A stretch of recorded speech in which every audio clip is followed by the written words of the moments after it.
God's removal is often preparation, not rejection. So many times in life, we associate the absence of someone with failure or fault. We assume that when people leave us, it means we did something wrong, or that we are not worthy of staying. But that is not how God operates. God's ways are higher than ours. His thoughts are far beyond our understanding, and what we call loss, He often calls preparation. There are people, opportunities, and environments that may have fit your past, but they do not fit your future. And because God knows the end from the beginning, He sometimes allows what seems like rejection to realign us with our divine destiny. When someone walks away from you, especially when you gave your heart, your trust, your loyalty, it cuts deep. It hurts, but pain doesn't always mean punishment. Sometimes it's part of the pruning. Sometimes it's heaven's way of saying they are not assigned to your next season. And though your heart may break, your purpose remains intact. God never subtracts without intention. Every removal has a reason, and while we cry over who left, God is celebrating who's coming. He's making room for greater influence, deeper relationships, stronger foundations, and clearer purpose. But to receive the new, the old often has to go. We don't always see what God sees. We look at the outward appearance, how someone talks, how they make us feel, how long they've been in our life. But God looks at the heart. He sees the unseen. He sees betrayal before it happens. He sees jealousy before it's expressed. He sees limitation before it becomes obstruction. So when He removes someone, it's not because He is cruel, it's because He is kind. It's not rejection, it's refinement, it's shaping, it's development, it's preparation for what's ahead. Think about a builder constructing a skyscraper. Before he goes up, he must dig deep. He must clear out debris. He must remove the old soil. Only then can the foundation be poured. In the same way, God often clears out what cannot support the weight of your next level. And sometimes the clearing out is in the form of people we thought would be with us forever. It's in the shutting down of doors we prayed would stay open. It's in the silence of those who once cheered us on. And we think it's rejection. We think we're being punished, but what if it's protection? What if it's preparation? So many people spend years trying to hold on to what God has already removed. They chase after relationships that were never meant to last. They grieve seasons that were never meant to stay. But God, in His wisdom, often closes doors because He sees what you cannot. And even when you don't understand it, even when it seems unfair, trust that the removal is not the end, it's the beginning of something better. It is God making room for what's greater. It's Him positioning you for what He's already prepared. You may not feel ready. You may feel like you've lost more than you've gained. But what you don't see is the blessing behind the scenes, the divine orchestration, the setup that only God can initiate. Many of us are asking God for a blessing while holding on to people or things that would destroy it if it came. God knows that what you are praying for requires a different circle, a different mindset, a different environment. And in order for you to carry that blessing, you must be free of the weights that would pull you down. Sometimes those weights look like friends, sometimes they look like opportunities, sometimes they even look like comfort zones, but God isn't interested in your comfort. He's invested in your calling. And to bring that calling into full view, He removes what hinders, what distracts, what delays, even when it hurts, even when we don't see why, because He sees what we cannot, because His plan is greater than our pain. Because what feels like rejection is often His preparation. What feels like loss is often divine protection. In our human nature, we equate absence with abandonment and closed doors with failure. We cry over relationships that ended, grieve over opportunities that slipped through our fingers, and question why things didn't turn out the way we expected. But what we don't always recognize in the moment is that God sees what we cannot see. He sees the future we're stepping into and knows what would harm us if it remained in our path. What appears as a painful good may, in truth, be God's loving hand shielding us from something that would have caused greater harm down the road. There are people who, if they had stayed in your life, would have blocked your growth, distracted your calling, or slowly drained the strength you needed for your next assignment. But God, in His mercy, allowed them to walk away, to pull back, or to disconnect, not to hurt you, but to help you. Because what we call betrayal, God sometimes calls rescue. What we call heartbreak, heaven sometimes calls realignment. God does not protect your feelings at the expense of your future.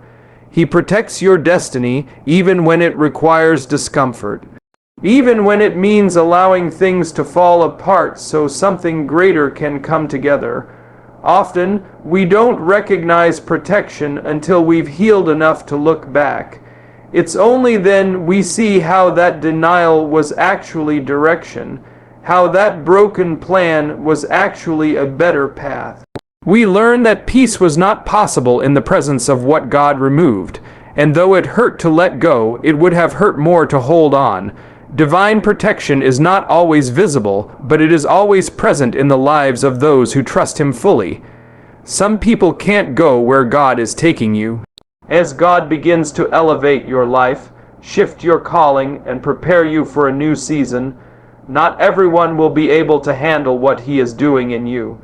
There are individuals who are comfortable with the old version of you, the version that was quiet, uncertain, stuck in old patterns, or surrounded by limitations. But when God begins to transform you, renew your mind, enlarge your territory, and call you into deeper purpose, the crowd around you often begins to change. This isn't because you've become arrogant or distant, but because growth creates separation.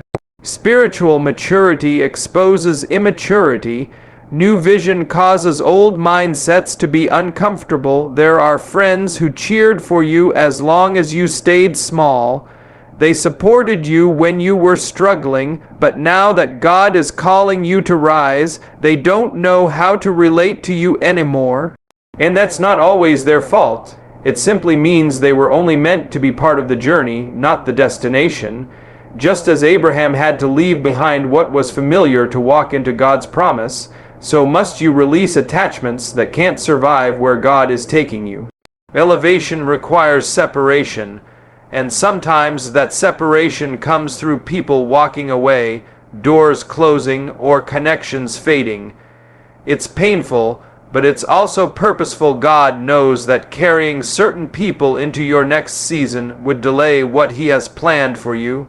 Their doubt, their fear, their limited thinking would become a burden instead of a blessing.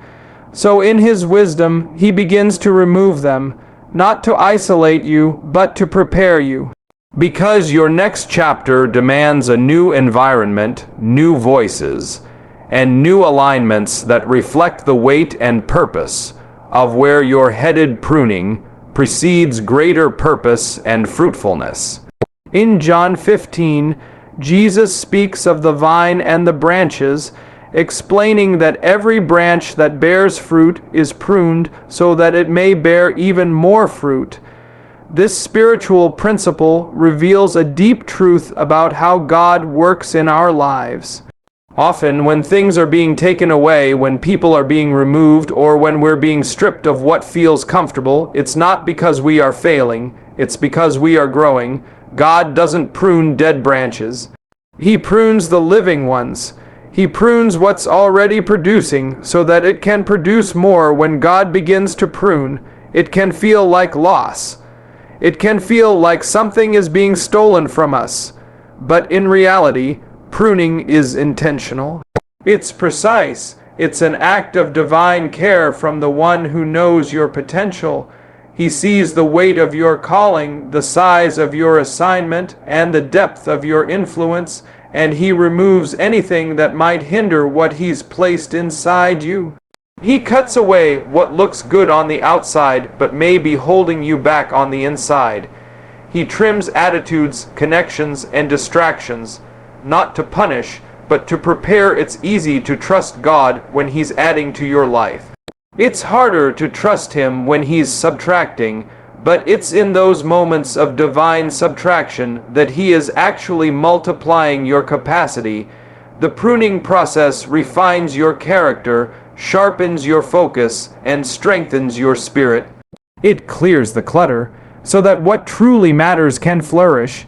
Just like a gardener cuts back a rose bush so that it can bloom more beautifully, God cuts back parts of our lives not to reduce us, but to release the full measure of purpose that He placed in us. From the beginning, you are not being punished. You are being positioned.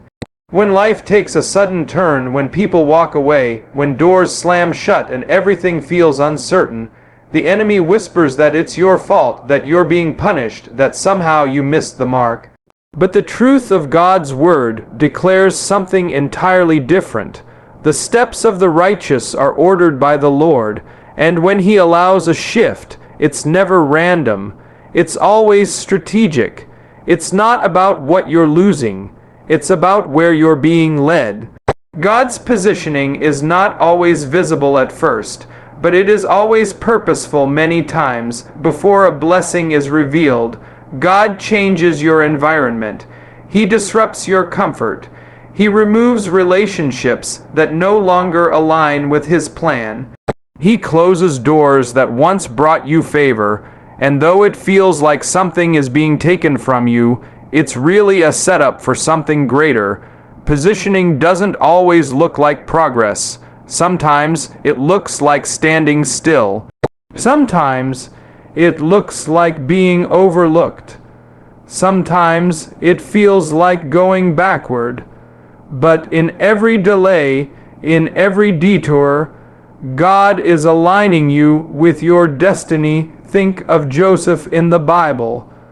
From the pit to the prison, it looked like punishment, but it was positioning. Each step, each betrayal, each season of silence brought him closer to the palace. What the enemy meant for evil, God turned for good. In your life, God is doing the same. He is shifting people, changing circumstances, and rearranging details not to harm you, but to place you in the exact position where His promise will meet you.